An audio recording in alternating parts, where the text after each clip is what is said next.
성경 공독하실 때에 요한일서 1장 1절에서 10절 말씀까지 박순영 집사님 봉독해 드리겠습니다. 다 같이 기립하셔서 하나님의 말씀을 봉독하시겠습니다.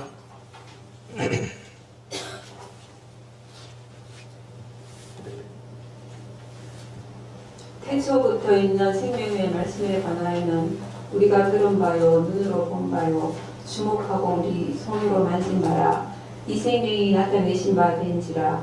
이 영원한 생명을 우리가 보았고 전가하여 너희에게 전하노니 이는 아버지와 함께 계시다가 우리에게 나타나신 바 된 자니라. 우리가 보고 들은 바를 너희에게도 전함은 너희로 우리와 사귐이 있게 하려 함이니 우리의 사귐은 아버지와 그 아들 예수 그리스도와 함께 함이라. 우리가 이것을 쓰면 우리의 기쁨이 충만케 하려 함이로라. 우리가 저에게서 듣고 너희에게 전하는 소식이 이것이니 곧 하나님은 빛이시라. 그에게는 어두움이 조금도 없으시니라. 만일 우리가 하나님과 사귐이 있다 하고 어두운 가운데 행하면 거짓말을 하고 진리를 행치 아니함이거니와 저가 빛 가운데 계신 것 같이 우리도 빛 가운데 행하면 우리가 서로 사귐이 있고 그 아들 예수의 피가 우리를 모든 죄에서 깨끗하게 하실 것이요 만일 우리가 죄 없다 하면 스스로 속이고 또 진리가 우리 속에 있지 아니할 것이요 만일 우리가 우리 죄를 자백하면 저는 미쁘시고 의로우사 우리 죄를 사하시며 모든 불의에서 우리를 깨끗게 하실 것이요 만일 우리가 범죄하지 아니하였다면 하나님을 거짓말하는 자로 만드는 것이니 또한 그의 말씀이 우리 속에 있지 아니하니라. 아멘.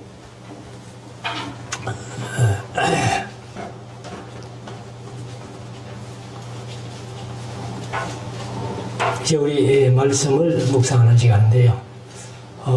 오전 시간까지 베드로 후서까지 마치고 이제 요한 1서로 들어갑니다. 그래서 요한이 남긴 책들이 성경에 5권이죠.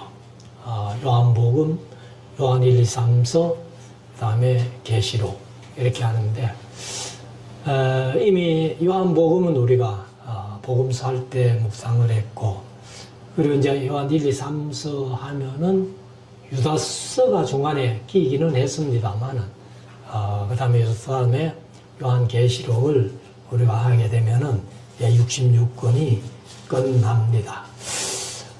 요한 1서라는 책이 아마 성경 속에서 좋은 책, 중요한 책으로 우리가 그렇게 인식을 합니다. 왜 그런가 하면은 창세기 3장에서 아담과 하와가 타락하죠. 타락했는데 그래서 하나님을 떠나게 됩니다.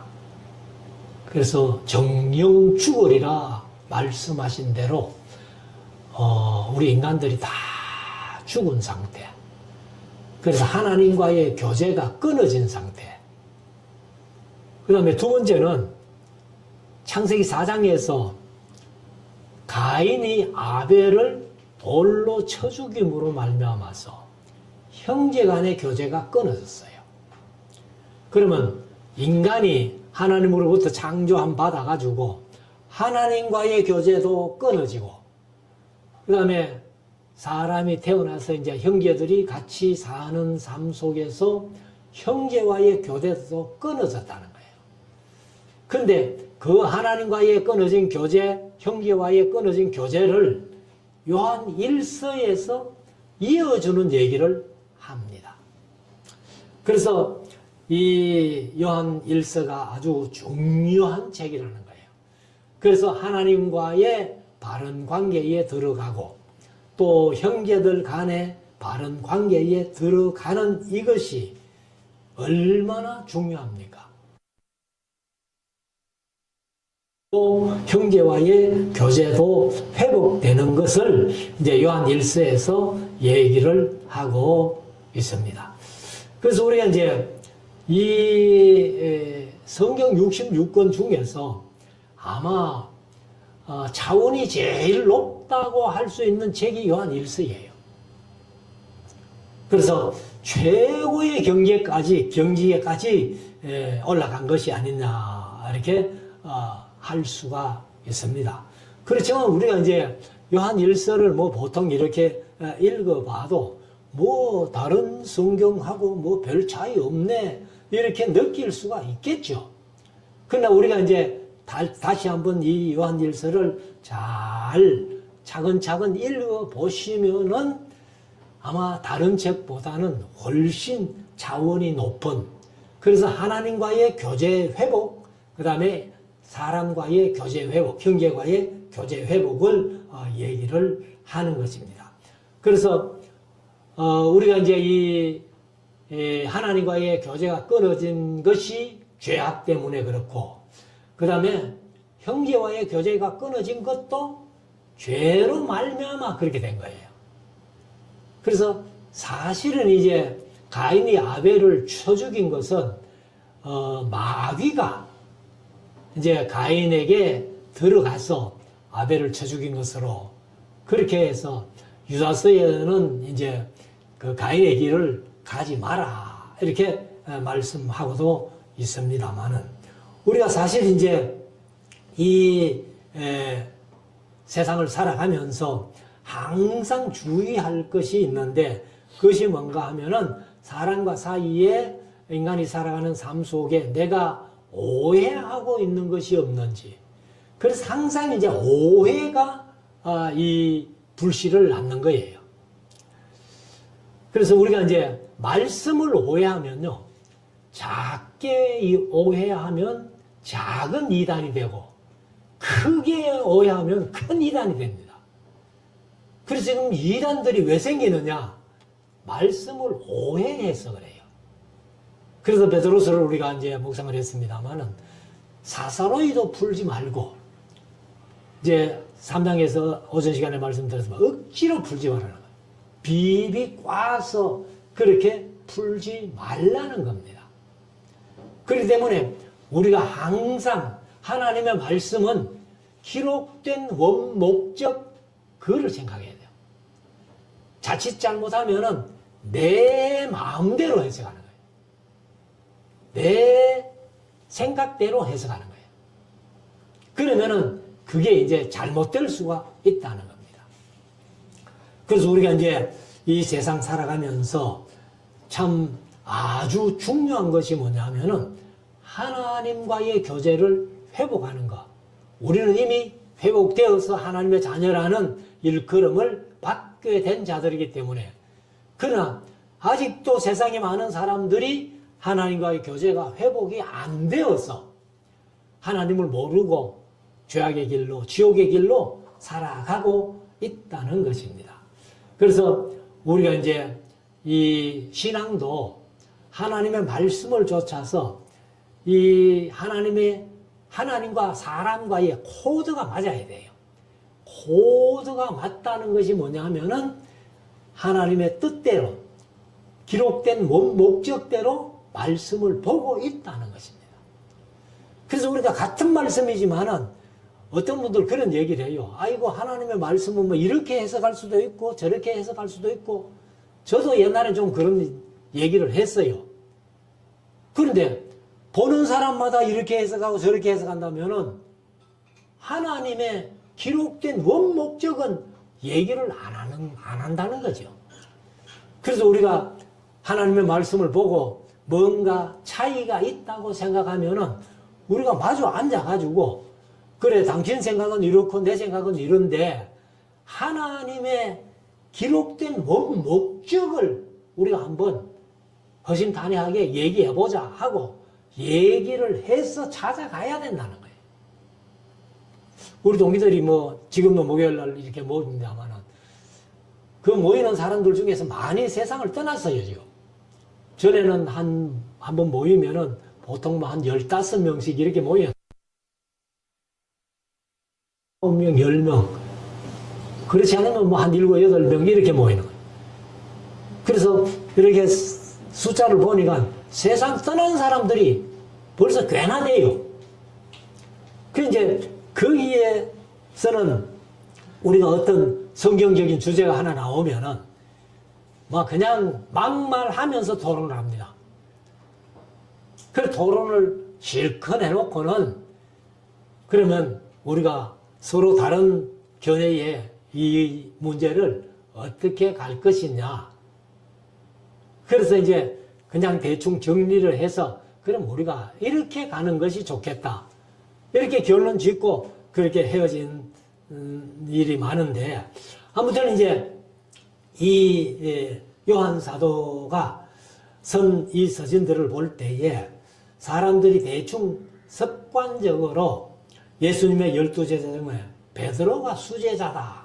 뭐 사실은 제일 나이도 많고 예수님께서 뭐 그렇게 했기 때문에 수제자라고 인정을 합니다마는 아마 실력적인 면이나 영적인 면을 볼 때에는 요한이 제일 나이가 어리다고 봅니다. 그런데 요한이 아마 수제자가 아니냐 막 이렇게도 볼 수 있다는 것이죠.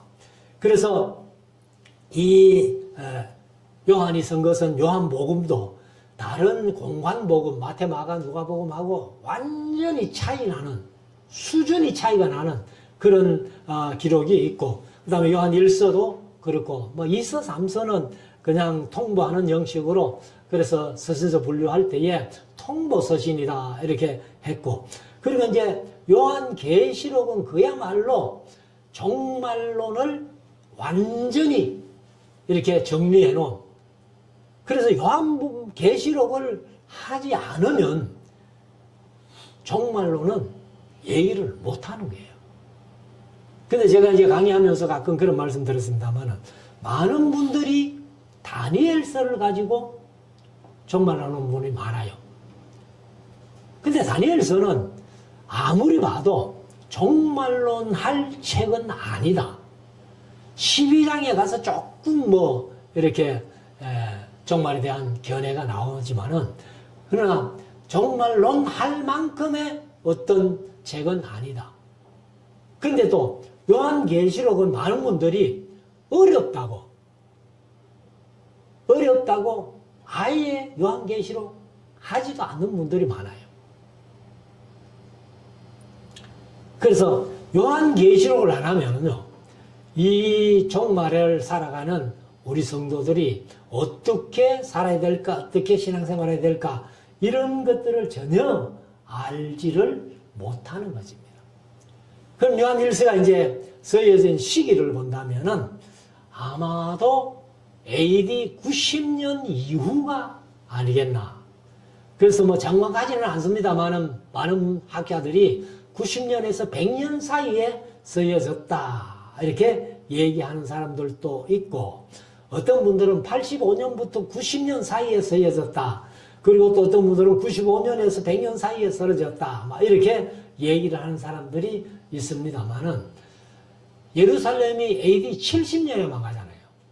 AD 70년에 망하고 나서, 이 예루살렘 멸망 이후에 이제 그 이단, 큰 이단이 초대교회에 들어왔는데, 자주 말씀드렸습니다. 오전에도 말씀드렸습니다만은, 그게 영지주의 이단입니다.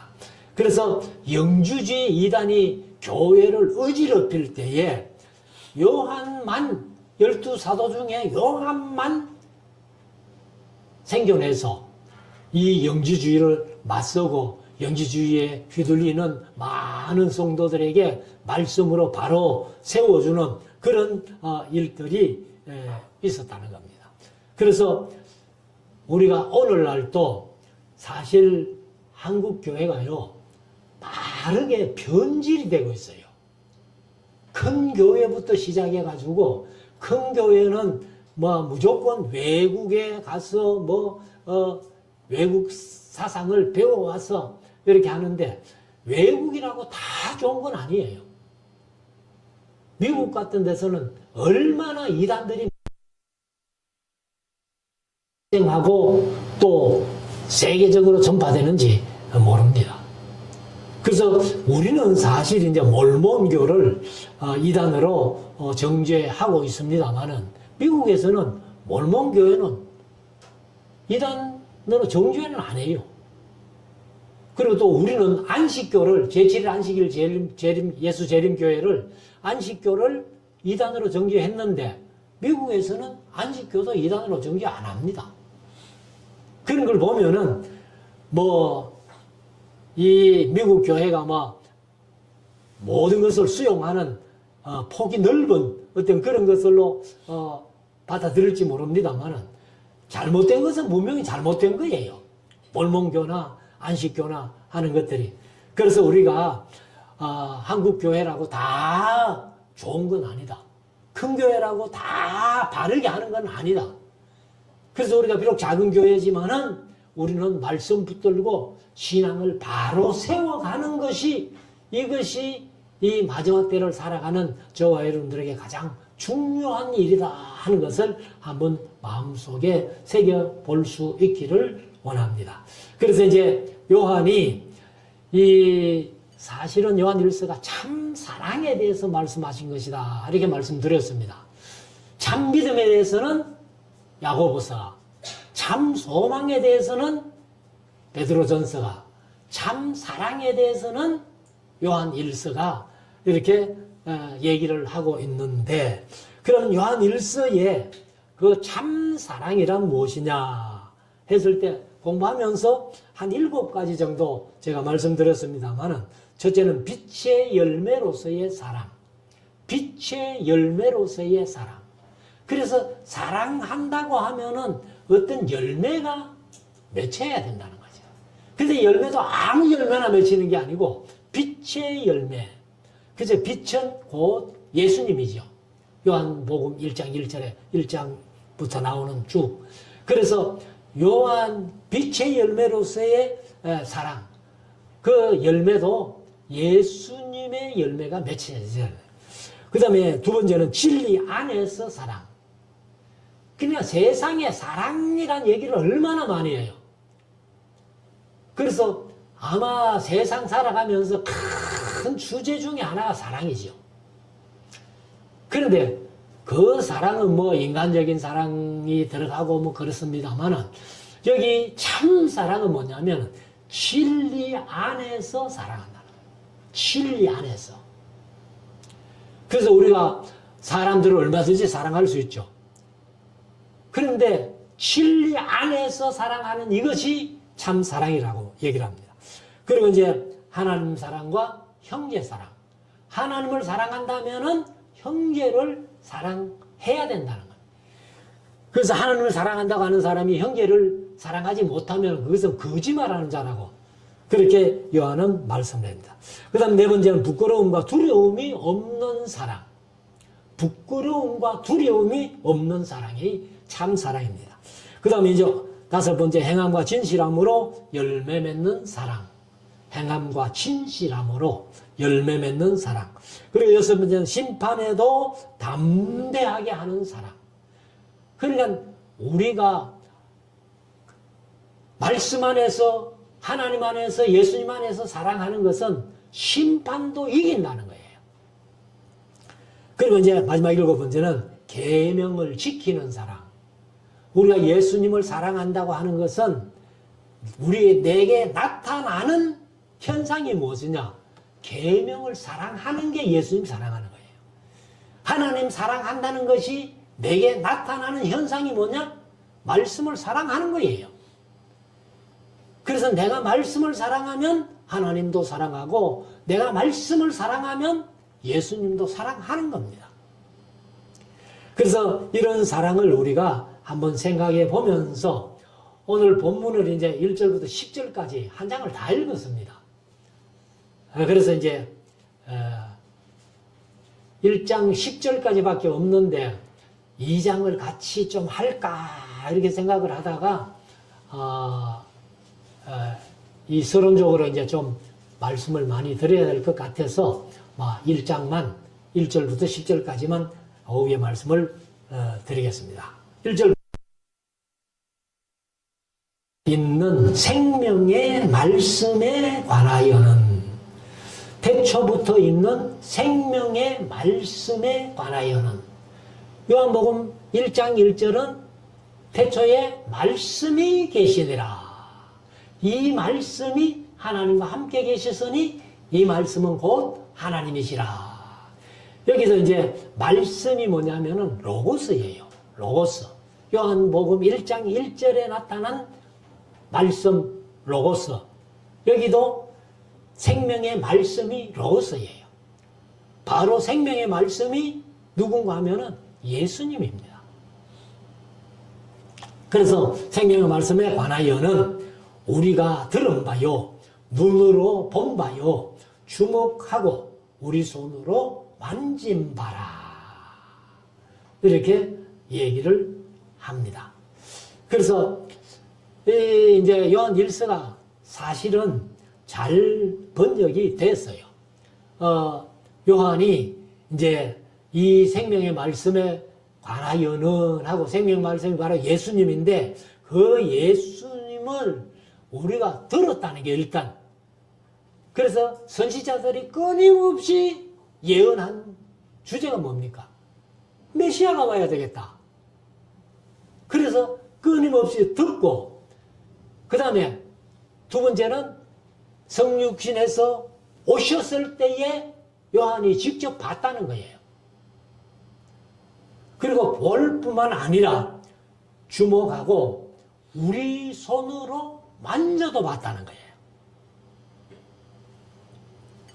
이것이 이제 그냥 우리가 이제 헬라어를 이제 이렇게 해석해서 생명의 말씀에 관하여 우리가 들은 바요, 눈으로 본 바요, 주목하고 우리 손으로 만진 바라. 이렇게 이제 좀 스무스하게 이렇게 번역을 했다는 겁니다. 그런데 이제 우리가 신학교에서 이제 원어 강독이라고 있어요. 원어 강독. 그러니까 이제 헬라어를 가지고 이렇게 헬라어로 이렇게 좀 풀어주는 그런 이제 강독을 하는데 이 요한 1서 1절을 1장 1절을 뭐라고 했는가 하면은 우리는 눈으로 보았습니다. 이렇게 하는 거예요. 그리고 눈으로 본바요 하는 것보다 우리는 눈으로 보았습니다. 그리고 주목했습니다. 그리고 들었습니다. 그리고 만져봤습니다. 이게 얼마나 더 확신에 찬 증언이잖아요. 그래서 이제 오늘 제목을 목격자의 증언.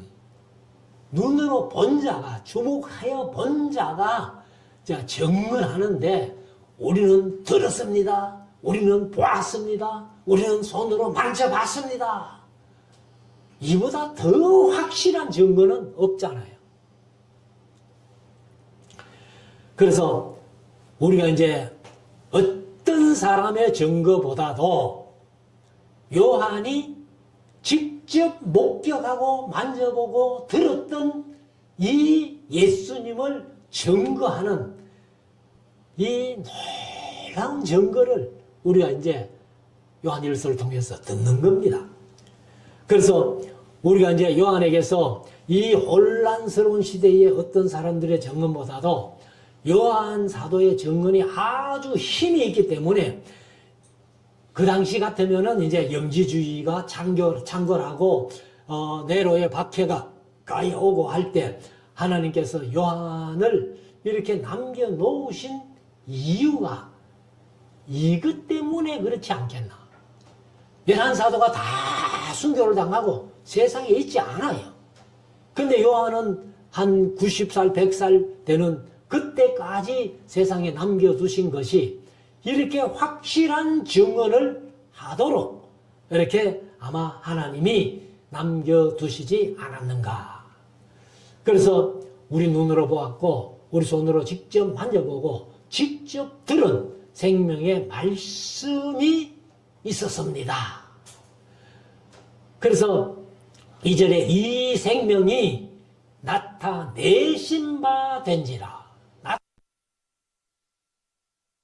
왜냐하면 철학을 하는 사람들이나 무슨 뭐 상상을 하는 사람들은 아마 그렇겠지 이 정도가 아니고 그 생명의 말씀이 나타내신 바 됐다는 거예요.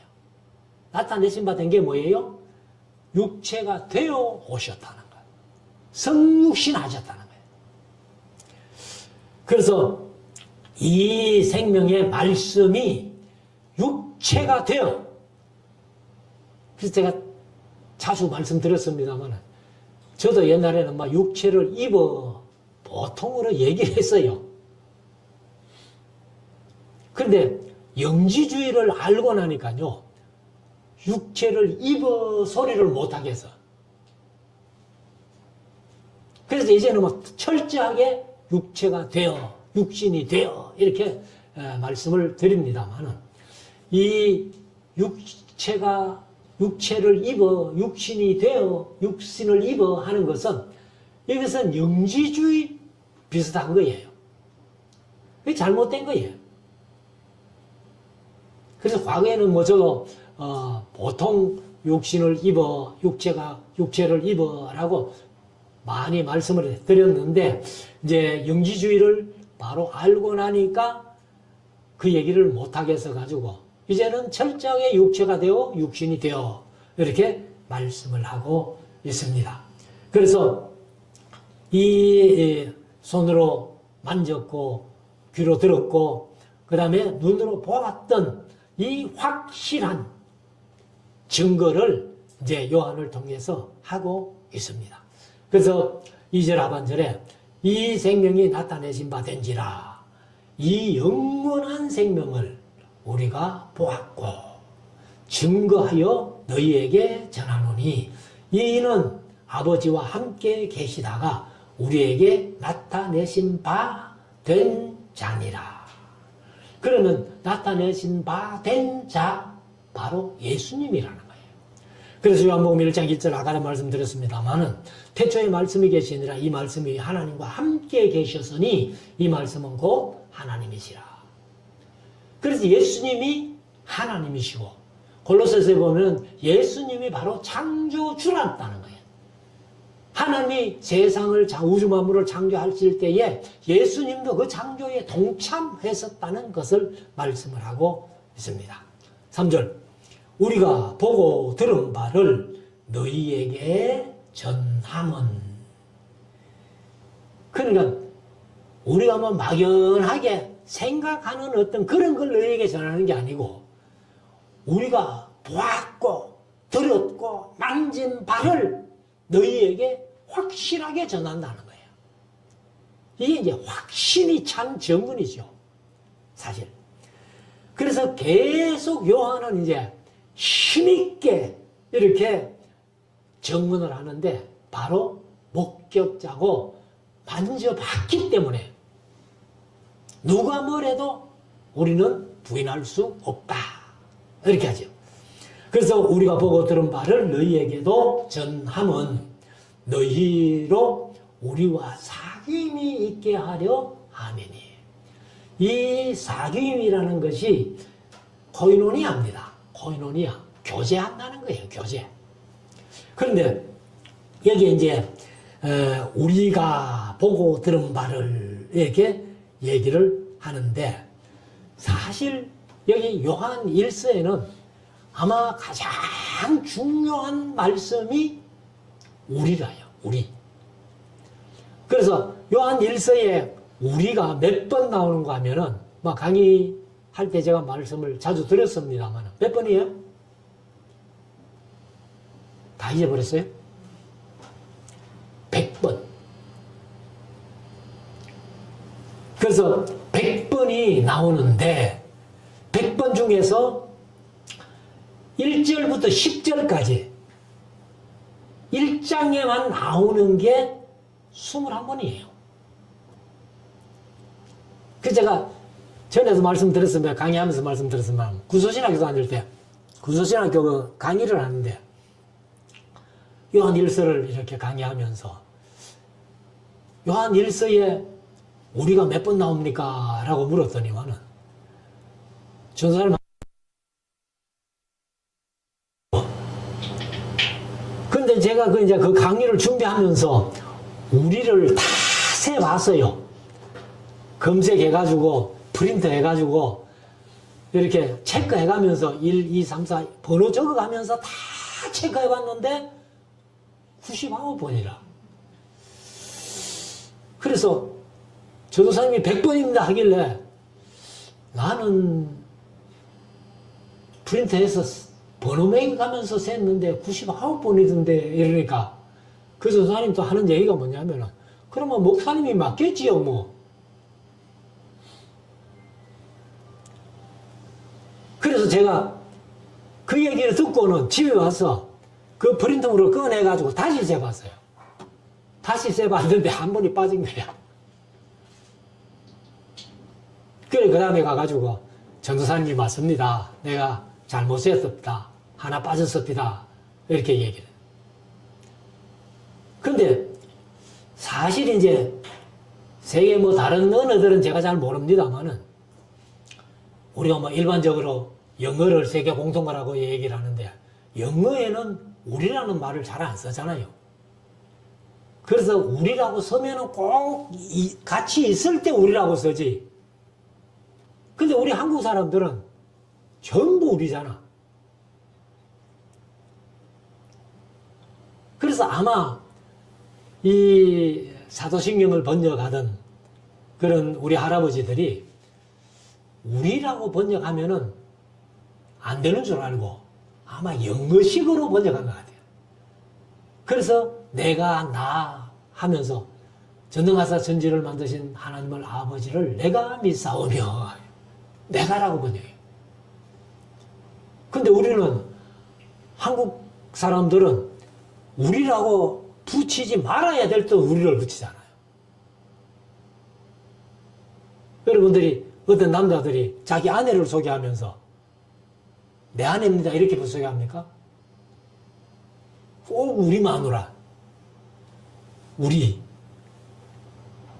그러니까 한국 사람들이 이렇게 우리라는 말을 잘 쓰는 것이 아우 이게 어떤 면에서 장점이라고 볼 수 있어요.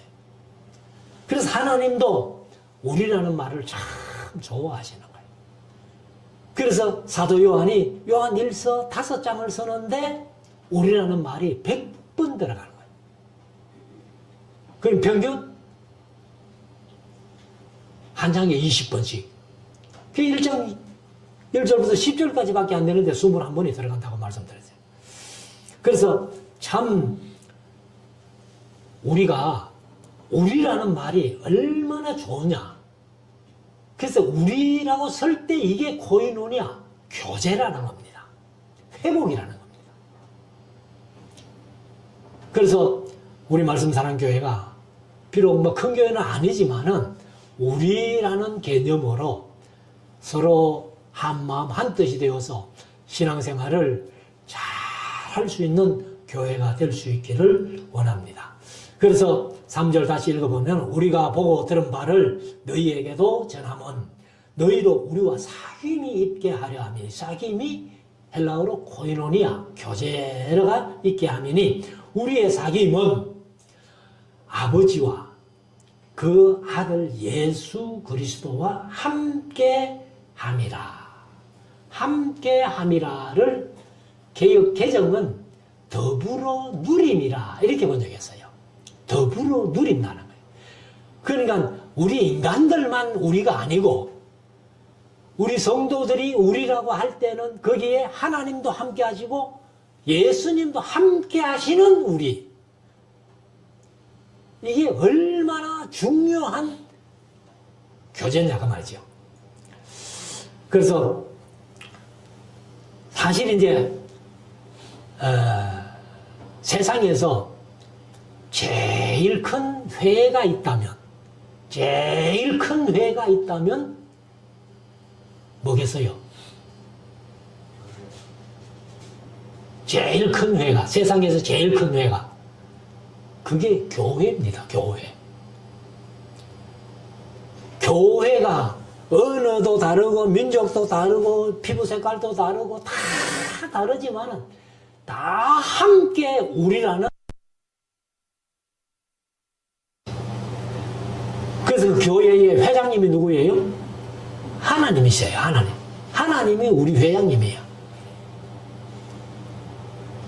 그래서 이 회의에는요, 하나님 회장이시고 그 회의에 가입하는 것도요, 절차가 꽤 까다롭습니다. 우리 한국은. 일단 예수 믿고 교회 나와서 6개월 동안 신앙생활 하죠. 그러면 학습받고 또 다시 6개월 더 신앙생활 하는 거 보고 세례를 받아야 정식 회원이 됩니다. 그래서 우리가 사실 세례를 안 받으면요, 교회에는 정식 회원이 못 돼요. 그래서 정식 회원이 돼야 공동의회도 참여할 수 있고, 그 다음에 재직도 될 수 있고, 교회 기관을 맡아서 일할 수도 있고, 봉사할 수 있다는 거예요. 그래서 4절에 가면은, 우리가 이것을 쓰면, 이 요한 1서를 쓰면 그 말이죠. 우리의 기쁨이 충만케 하려 함이로라. 우리라는 개념, 코이노니아를 생각할 때에 기쁨이 충만하다는 거예요. 근데 사실 오늘날 많은 교회들이 교회 생활하면서 기쁨을 충만하게 누리지 못하는 교회가 얼마나 많은지 몰라요.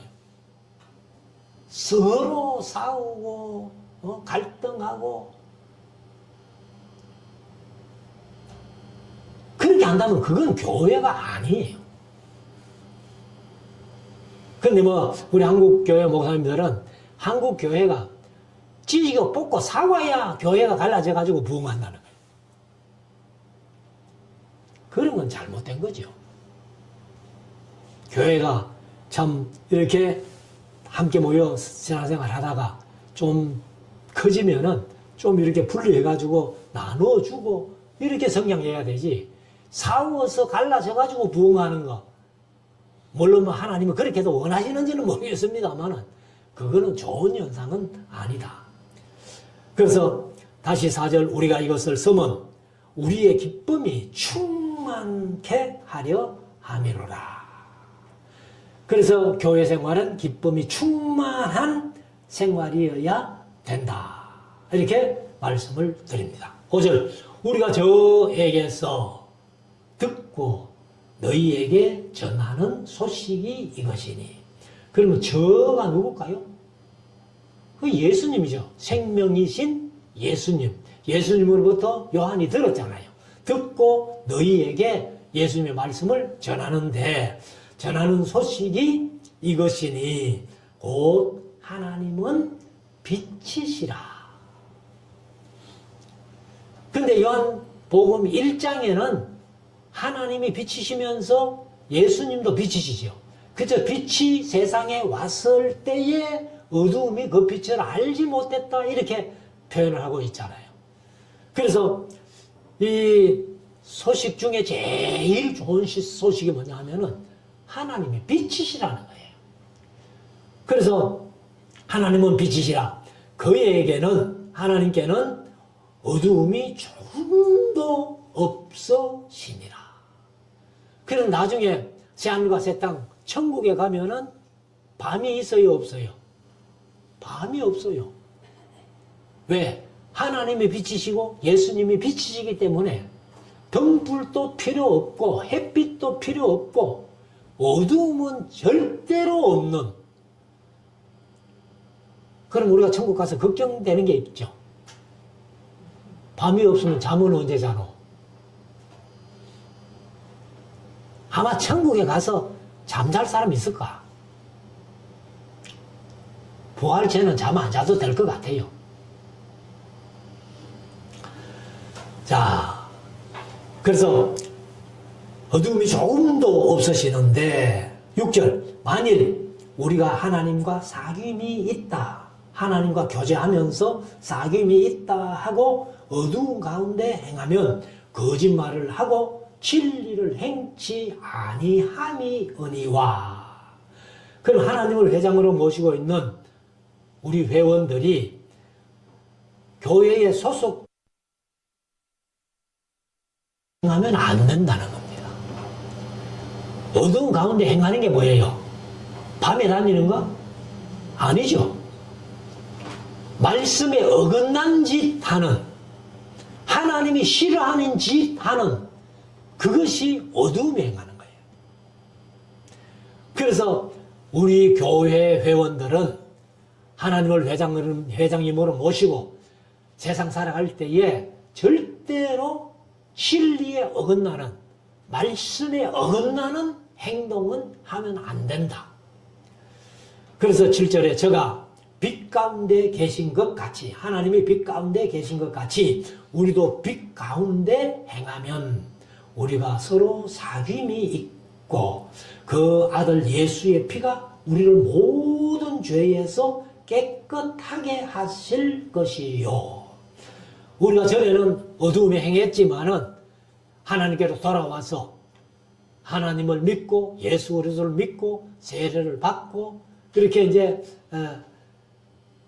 예수 믿는 믿음 안에 살면은 예수님이 십자가에 흘리신 그 피로 우리 과거에 어두웠던 모든 죄를 깨끗이 씻어주시는 거예요.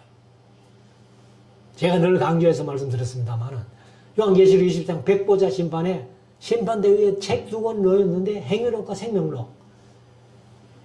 그래서 저는 그걸 생각해 볼 때에 만약에 내가 예수를 안 믿고 그 행위록에 기록된 대로 하나님이 또 보여주시면은 부끄러워서 어떻게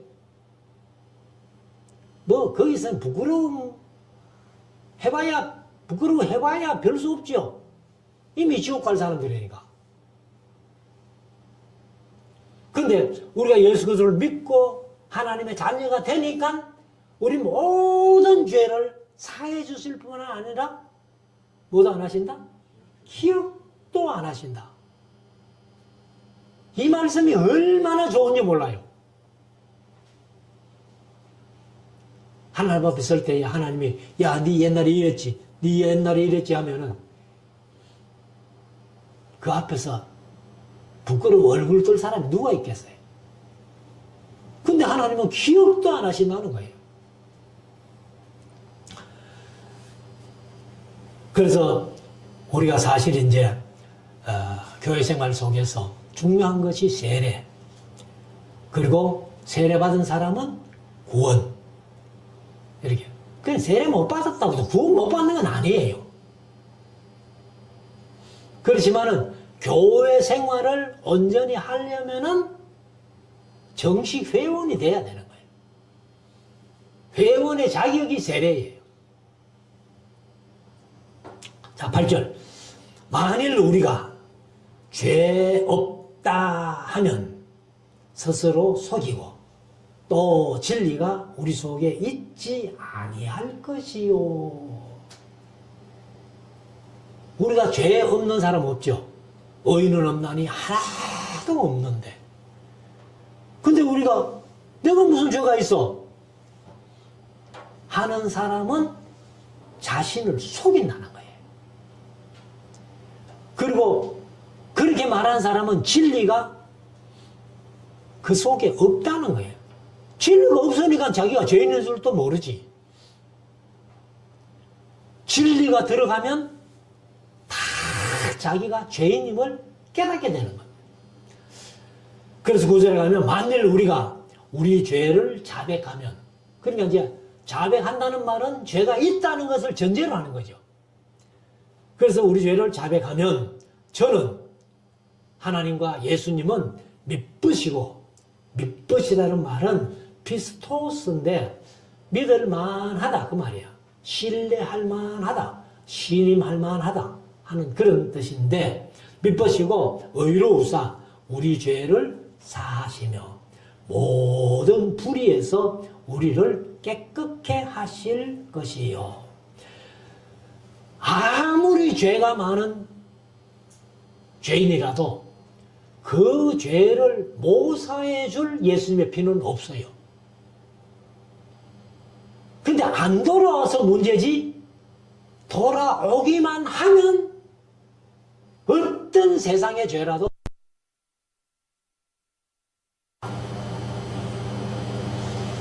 요새 우리나라가 사형제도가 지금 뭐 사형 집행 안 한 지가 10년이 훨씬 넘었기 때문에 뭐 사형 폐지 국가로 이렇게 얘기를 하고 있습니다만은 옛날에 사형제도가 있을 때 뭐 여러 사람들이 사람을 많이 죽인 그런 사람들이 교도소 가가지고 예수 믿고 그리고 회개하고 이제 사형 집행을 받으면서도 그 얼굴이 환하게 웃으면서 천국에서 만납시다 그런 얘기를 한 그런 사람들이 많아요.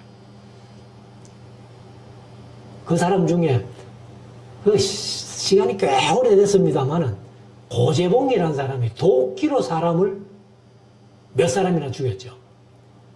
그분이 그 교도소에서 예수 믿고 그렇게 사형 집행장에서도 하얀 옷을 입고서는 여러분들 천국에서 만납시다. 근데 예수님이 그런 죄도 다 사해 주시는 거예요. 그래서 우리를 깨끗게 하실 것이요.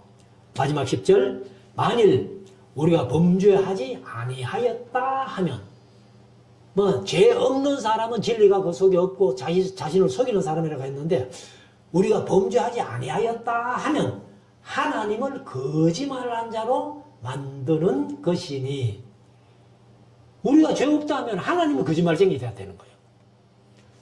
그래서 만드는 것이니 또한 그의 말씀이 우리 속에 있지 아니하니라.